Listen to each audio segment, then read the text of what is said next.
Welcome to our IBM I tutorial series. Today, we're exploring the %SUBST function, which allows us to extract substrings from strings, based on specified starting positions and length.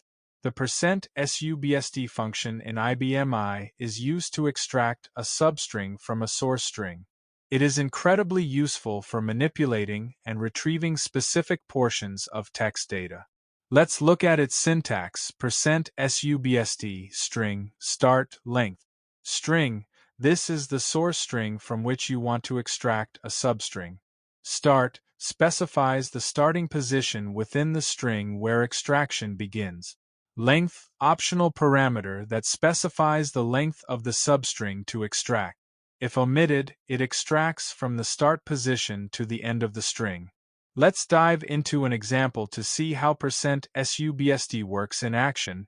We initialize str1 with the value 12345678. Using %SUBST, we extract a substring starting from position 1 with a length of 4 characters.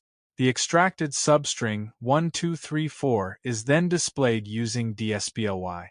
When we run this program, the output displayed will be 12345678 as original string and 1234 as extracted substring. That concludes our overview of the %SUBST function in IBM I.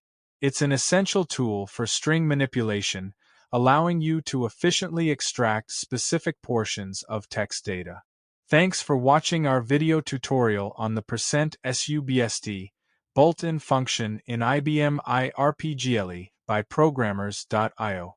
If you found this video helpful, please like, share, and subscribe for more IBM I tips and tutorials.